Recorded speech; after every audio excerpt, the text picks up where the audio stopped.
Good morning and welcome to this Monday, December 5th, 2022 edition of Trading Places Live at earningsbeats.com. I'm Tom Bowley, Chief Market Strategist here at Earnings Beats, and I'll be your host for the next 30 minutes, featuring everything you need to know as you prepare for the trading day ahead. Well, we start our second week of December and didn't start off too bad last week. It's been a little bit of a rocky year for sure. We got a few more weeks left heading into the end of the year. Currently, we do have futures down. They seem to be spiraling a little bit more to the downside this morning. Dow futures are down about 224 points. S&P 500 futures down 28. NASDAQ futures down about 81. So on a percentage basis, they're all down about 0.2% right now. Crude oil prices up 3.25% this morning. We've got crude oil back up to about 82.60 a barrel. The U.S. 10-year Treasury yield, which had dropped about 80 basis points, maybe a little bit more than that off the recent high, up about 4 basis points today, back to 3.54%. The 3.48 to 3.50 area is an area of key support. We'll talk about that in just a couple minutes. But overall, it does look like we're going to get off to a little bit of a weak start this morning for U.S. equities, and then we'll kind of take it from there. Let's go ahead and before we get things going, I'm going to show you, just take folks here that are new over to Earnings Beats. Just let you know that we do have a free newsletter. If you go over to earningsbeats.com, scroll down, we have an area for the Earnings Beats Digest. All it takes a name, email address, hit that subscribe button. The thing I want to just point out, because we're about a month away from Market Vision 2023, which is a free event. It'll be held on Saturday, January 7th, 2023. That's where I'll give my forecast for the year.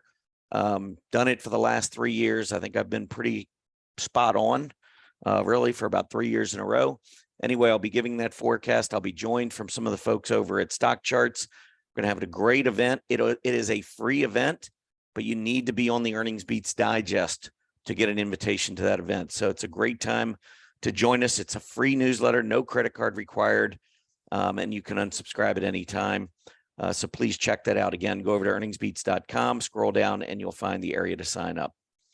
All right, let's move on. What happened on Friday? Well, it was kind of another one of those bifurcated days, but it wasn't much in either direction. We didn't really see a whole lot moving. Saw the Dow Jones finish up 35 points, S&P 500 down 5, NASDAQ down 21. Mid caps, though, were up a couple points. Small caps up about 5, a handful there. Overall, though, look at the AD lines. I really want you to kind of focus on this because, again, if you look at the secular bear markets that we've had in the past, and I'm going back to 2000 to 2003, 2007 to 2009, the ones that lasted a long time, you tended to see those AD lines move back down, especially at about the 6 to 9 month, maybe even out a year. When we went, it looked like, okay, we were just going to be down for a little while, and then we took another leg down. And when we did, the AD lines fell apart to the downside. We are not seeing that in this one. And I've said all along, I believe it's cyclical. And I just think that's one more point. We should be seeing selling during the day. In order to get the AD lines to go down, you have to finish in the bottom half of your candlesticks during the day. AD line ignores gaps. Gaps can be manipulated. There's news out, we get a gap down or we get a gap up, whatever. That doesn't tell us what's happening throughout the day. It doesn't really give us a sense of accumulation distribution. The AD line, I will admit right now, it's not perfect. There are a lot of signals that don't work with the AD line. But overall, when you're looking at the major indices and you're seeing all of them at or near highs, when we're still way off of the highs from a price perspective, I think that's an indication that there's way too much intraday buying for us to be in a long-term bear market. That's the way I interpret it. Feel free to interpret it however you want, but I remain pretty adamant that this is one of those indicators that is supporting the cyclical bear market thesis and the secular bull market thesis. I believe we were in a, I don't believe we are in it anymore. I believe we were in a cyclical bear market within a secular bull. And until the market proves me wrong, And until price action proves me wrong, that's going to be my take on the market. Looking at the sectors, materials they were up about 1.1%. Industrials up a little more than 0.5%. Staples just a little less than 0.5% up. Energy, though, was down. That was down about 0.6%. Technology down almost the same. Those were the two weakest groups. Even looking at technology, which has not been a great area, it's on the verge of another 52-week high in its AD line. Industrials setting new highs, materials bouncing, getting close, staples, same thing, energy already up there. It's just not painting a picture to me like we're going back down. Now, these are secondary indicators. These are not my primary indicators. My primary indicators are price volume. It's hard to argue against that right now. We're trending above the 20-day moving average, which is above the 50-day, and the daily PPOs are positive. So we've got price action leading to the upside. We've got secondary indicators leading or suggesting that this move to the upside is likely to be sustained. We've got sentiment indicators which have reset. They were very, very bullish at the beginning of the year, and they're contrarian indicators. That means we need to be a little bearish. When everybody is buying equity calls, we got to be a little careful because market makers are on the other side of those calls. And when you do it for an extended period of time, that can be a very bearish signal. We had that at the beginning of the year. Now we've got the flip side. Everybody's buying puts and can't believe that this rally is going to last. And that's why I think it will. We've got that whole sentiment change that's taken place in the last 11 months. I said that was the biggest problem coming into 2022. It's been resolved.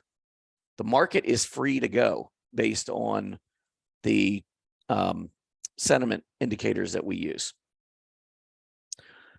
All right, let's move on to the 10-year Treasury yield. We've got that sitting right now at 3.55%. Actually, let me get an update here.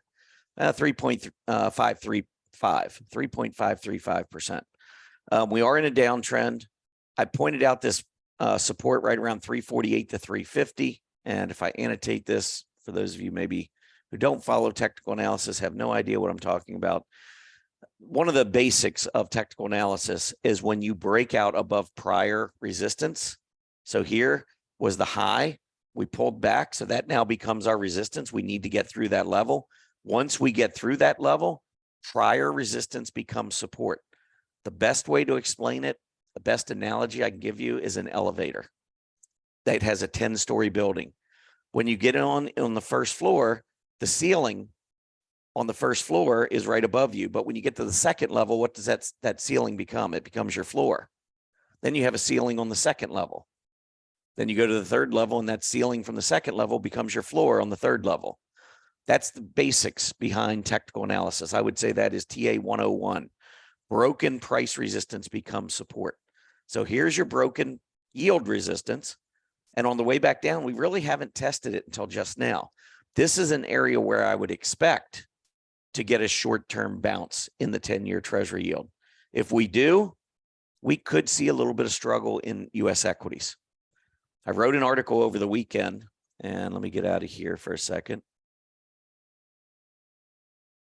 I wrote an article over the weekend. If you saw it, great. If not, you might want to go back and take a look at it. But I just pointed out some of the historical tendencies in December. And this was one of them right here that I think is really fascinating.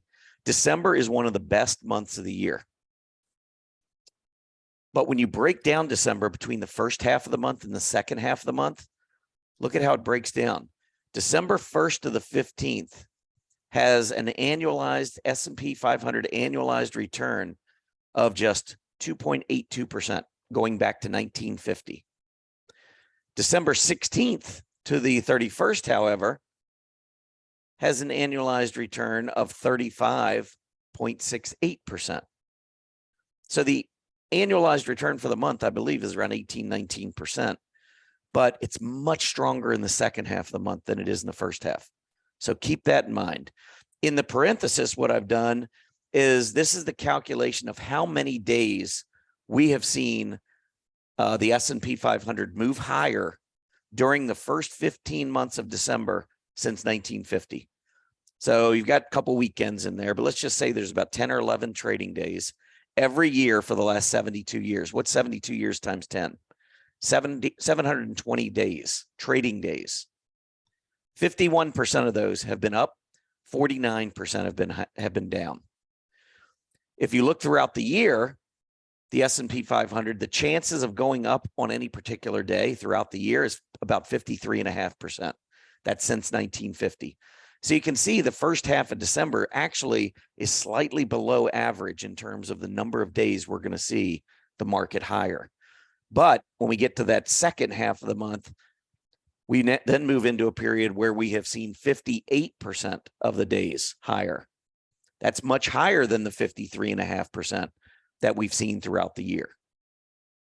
So we have a better chance of going higher, and we also have higher annualized returns for these periods. So just keep that in mind. If we're pulling back a little bit in the first half of this month, or we're just sideways consolidating, feels like we're losing a little steam, whatever, it's actually kind of normal. This is the period of December when we tend to struggle, if we're going to struggle. If we hold up through the first 15 days of this month, and we're still in bullish, price configurations, like with price action above the 20, when that being above the 50, that would be really bullish going into the second half of the year, knowing what kind of historical tendencies we have. Anyway, I just want to point that out because I think history, while it doesn't provide us any guarantee of what's going to happen coming up, all it is a look in the rearview mirror. It does give us some tendencies to watch out for, and I think they're worth looking at and considering as a secondary indicator. Again, if I see something, the market's breaking down on December 16th and it looks horrible, I'm not going to point to this and say, oh, it's going to go back up, because history tells us it usually does.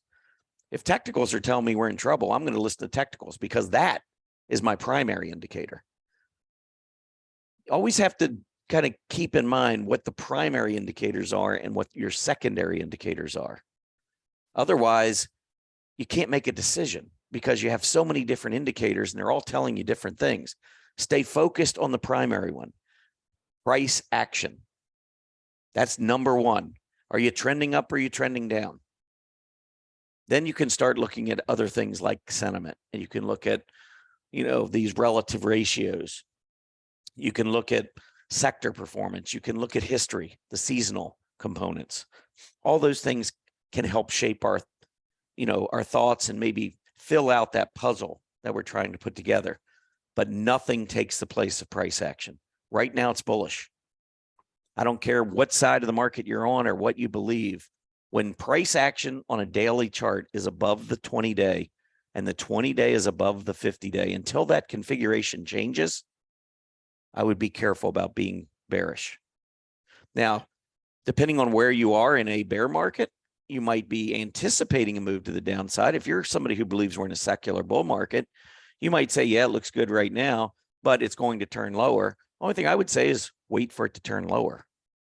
If you want to get on the short side, wait for the price action to start to move lower. If you're right, and the secular bull market takes hold for the next 6 months, 12 months, a year, 2 years, whatever, you're going to have plenty of time with price action below the 20-day moving average, which is then below the 50. I just wouldn't try to be a hero and call it when the market is in positive and bullish configuration, because stock market goes up a lot more than it goes down. That's probably one of the most important sayings that you need to remember. Stock market goes up a lot more than it goes down. It trends higher a lot more than it trends lower. Just be careful on the bearish side. All right, let's move on. I want to take a look at the Dow Industrials. Usually we look at the S&P and the NASDAQ during talking technically, but I wanted to pull up the Dow just to show you that we are, or that we have been, above highs that date back to April.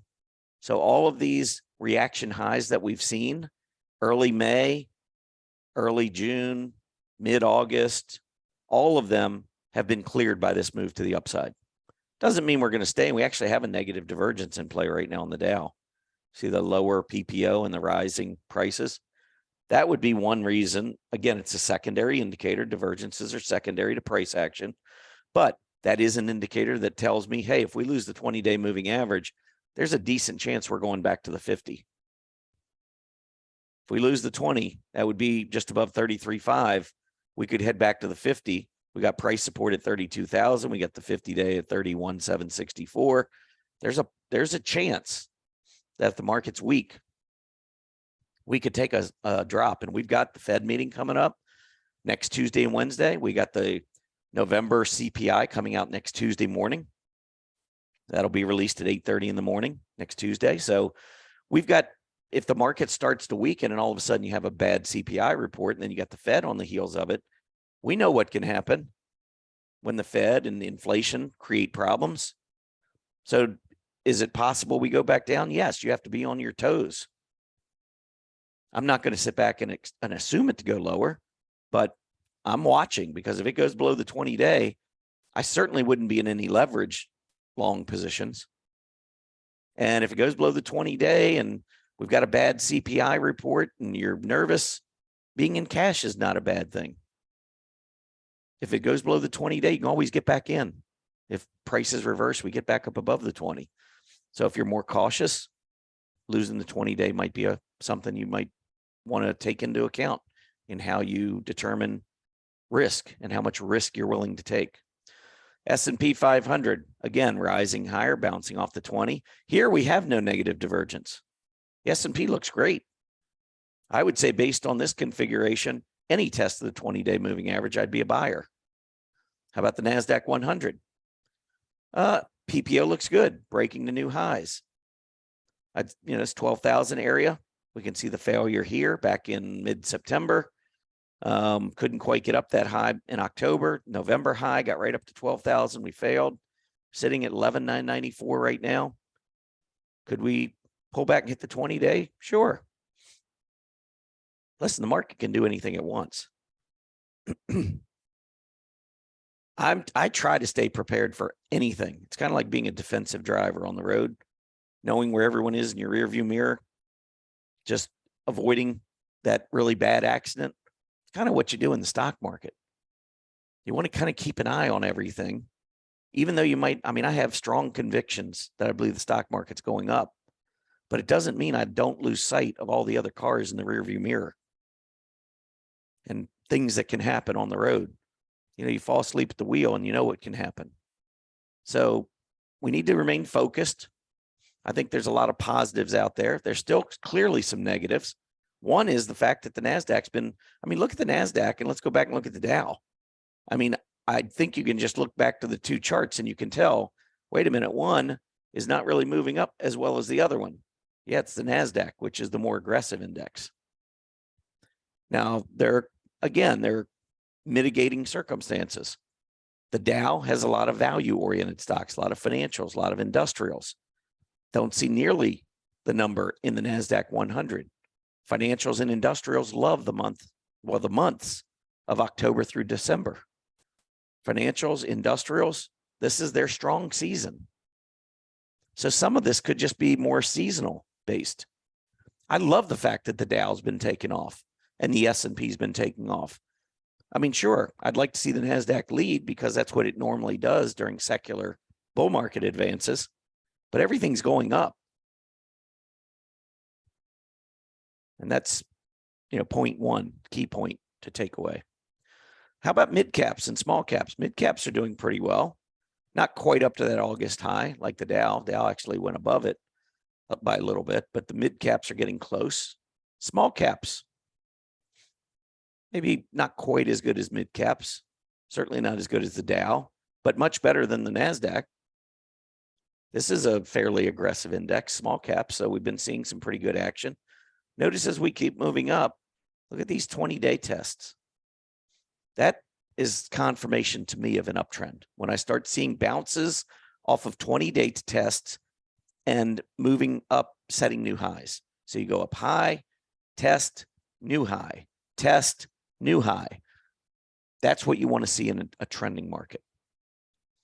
All right, let's talk a little bit about international stocks. I haven't done this in a while. Here's the DAX. So you can see the DAX has moved kind of like the Dow, maybe even better than the Dow. We're not far from the March reaction high on the DAX, the German DAX. So we're seeing some positive action there. This is the DAX relative to the S&P 500. Last 3 months, it's been going straight up. So even though the S&P's been doing well, the DAX has been doing better. So I think what the DAX is telling us, what the Dow is telling us, is that the multinational companies are being bid up. Those companies that are doing business around the globe are being bid up. I think that's a good sign for the global economy, not just the US economy. So I like seeing this because I want to see participation around the globe. For the last several years, the S&P 500 has been leading most every market around the world. I mean, it would be okay if the S&P goes up and the others go up better, go up more. All right, let's take a look. How about the Nikkei? Let's move over to Asia. And here you can see, we've been going mostly sideways. Look at the low that was established back in March. Here in the US, we put in a new low in mid-June. We put in a new low right at the end of September, early October. The Nikkei never went back down to those lows. March was the low. And it's not that far from its 52-week high. Relative to the S&P, it bottomed in March. Topped in October, we're starting to roll over, but we're closer to the high than we are the low. So again, I would say the Nikkei has performed really well. Now, the one I'd be careful about following too closely is the Shanghai. And the reason I say that is if you look at a correlation, long-term correlation between the China market and the US market, the correlation is all over the place. It's not very positive. It's much more likely that the S&P 500 is going to follow the DAX. Much, much more likely that it's going to do what the DAX is doing than it's going to do what the Shanghai is doing. So here you can see the Shanghai set its low back in April, rallied back late June, early July, and then put in an equal low, double bottom, just below the 2,900 level back at the beginning of November and is rallying. So it's got a double bottom in place. It turns much more bullish if it takes out the high in between these two bottoms. So we're in kind of the middle of a big wide range in China right now. 3,400 to 3,420 to the upside, 2,900 to the downside, maybe 2,875. And we're sitting at 3,150, kind of right in the middle of it. Relative to the S&P, again, you can see it was underperforming through April. Then it took off May and June relative to the S&P. And then it's mostly been trending lower versus the S&P since then. All right, I'm going to look at what I'm going to call EB top stocks, earnings beats top stocks. So we do chart list for our members. And I thought it might be helpful to feature some of the stocks that are really just performing well or starting to perform well. So I'm going to just take the highs from Friday, the best stocks first on our strong earnings chart list, and we'll talk about those. So let's first start off with Smartsheet, which is a software company. I think they reported earnings last Thursday. Market, very, very positive reaction. You can see this trying to get back up through 40. This was the best performer on our strong earnings chart list, gained 16.5% on Friday. Needs to get this breakout above probably $40, $41. If so, I think certainly an uptrend at that point would be underway. Jinko Solar, renewable energy has been on fire of late. I don't know if you know, but many of these renewable stocks just absolutely killing it. Jinko Solar up 12%, another stock on our strong earnings chart list. Array, this is Array Technologies. This is a stock that had topped back in August. You can see right around $24. Nice little cup, back to 24 almost here. Handle on the 20-day moving average, and then there's your big reversal on Friday. A breakout above $24. Top of the cup down to the bottom of the cup is $10. That's your measurement. So if we get a breakout above 24, or excuse me, 24, your ultimate measurement would be 34 on the stock. Now, I wouldn't be saying it's going to be in a week or two. It could be, but it's probably going to be over time. But that's what I would be looking at as my target. So Array Technology is doing really well. FTCH, this is Farfetch. Now this one, that's probably a weak earnings report, I'm guessing. So this is probably a stock that'll get removed from our strong earnings chart list. It probably was on from that chart, from that gap up right there.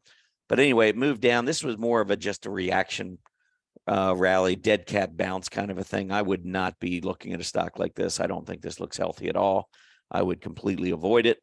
The fifth one is TK Tankers. Not quite ready to break out, or maybe it is. Didn't break out on Friday, but did have a nice move up more than 7%. Equal highs right there. Now, after we get done the strong earnings chart list, what happens to stocks that look really good technically, but for whatever reason didn't beat revenue and earnings per share? Because in order to get on our strong earnings chart list, you have to beat quarterly revenue estimates and you have to beat quarterly EPS or earnings estimates. If you miss or match either one of those two, you do not get on the strong earnings chart list. But there are plenty of companies out there that are really nice looking charts, look great technically, and maybe they matched earnings or maybe they came a little bit short, but the chart still looks good. And Wall Street's, they're still in favor with Wall Street. Well, that's why I created the strong future earnings chart list for our members. And what basically we have on this chart list are companies that have their relative strength. Usually I think I use the Scooter generally above 75. And there are a couple of different filters I put in there. But essentially they need to be liquid stocks. They need to be looking good technically. They need to have strong relative strength in terms of that Scooter score. And then I put them into a chart list. And what I do is once I put all of those strong relative stocks into a chart list, I then run a scan between the strong future earnings and the strong earnings and get all the stocks that are common to both of them. And then I remove those from the strong future earnings. In other words, if there's a company on the strong future earnings that also is on the strong earnings, I want to take them off of the strong future earnings. So because I've already got them on my strong earnings chart list. So that's what I do. So anything that I pull up in the strong future earnings are companies that didn't make the strong earnings chart list, but are still strong relative performers. So looking at these, I'll give you the top couple here. AVXL, this one was up 35%. Now, the last time I did this was probably, I think I did this around the first or second week of November. So obviously this was a stock that was looking much better back then. This one probably wouldn't even make the cut at this point onto this list. But it did have a big up day, but that comes after the downtrend. This is one I probably would ignore. Moving on to Blue, this one I really like. Bluebird, it's a biotech. So understand that there's a lot of risk involved. It's not for everybody. This is a stock that could be $12 in a week or it could be back to $6. They tend to move really fast. But I like the volume picking up and I like that breakout right there above the $8 level. So Bluebird looks like a really nice breakout. Again, these are coming from our strong future earnings chart list. Tilly's up 11%, making a breakout.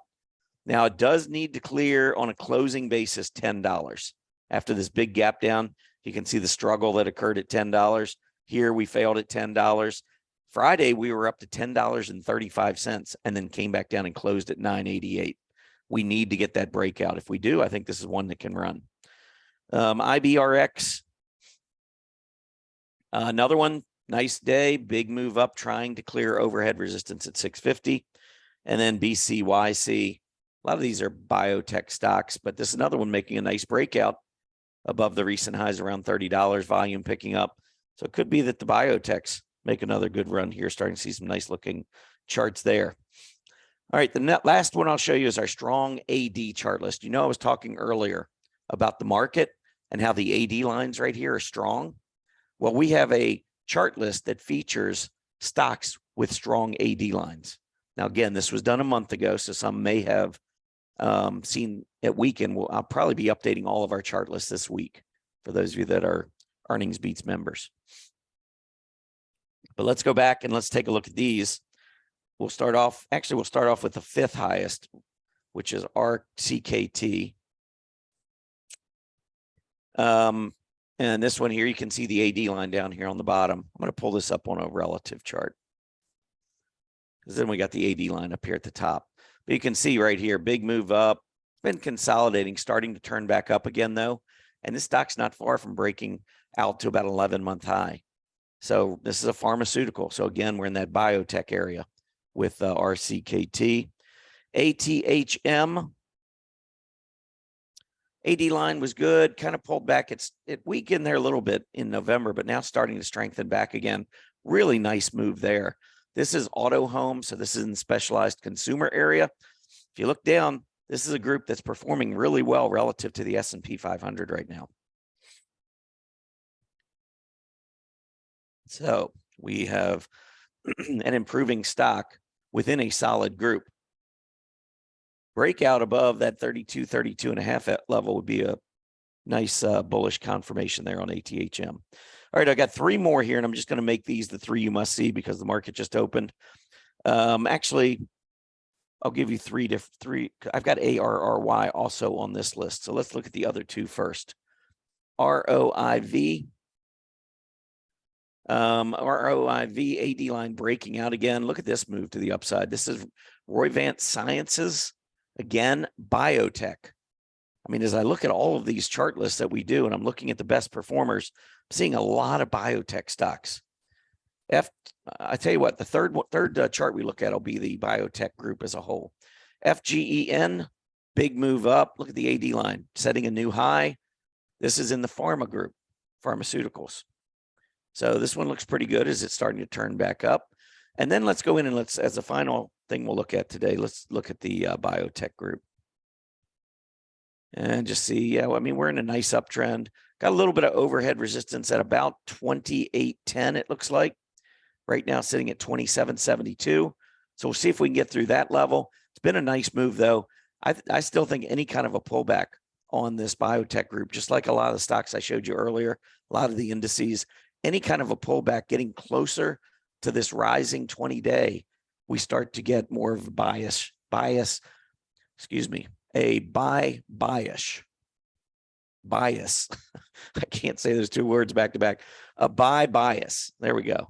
So I would be looking more toward buys in the biotech group if we were to see a little bit of a pullback. The recent breakout right here was at 27.25 roughly. And then you got the 20-day moving average just beneath it. Any kind of a pullback into that area would be very interesting to begin looking at some of these biotechs. Just keep in mind, again, the biotech group as a whole is very, very aggressive, very risky. If you get into individual stocks, the group might take off and you might just be in the wrong one. That can be a little rough. So be a little careful there. But otherwise, the biotechs can be good. One way to play the biotechs, if you're afraid of individual stocks, is something like the IBB, which is an ETF that tracks a basket of them. You can see very, very strong action moving to its highest level since January, or the XBI. That's another one. This one hasn't done as well, has pulled back, but looks like maybe poised to make a breakout. IBB has been performing better, but maybe the XBI, if we get a breakout, will begin to catch up. Something to think about. All right, let's take a look quickly at the market. It's opened. We'll see where we are. Probably down, I'm assuming.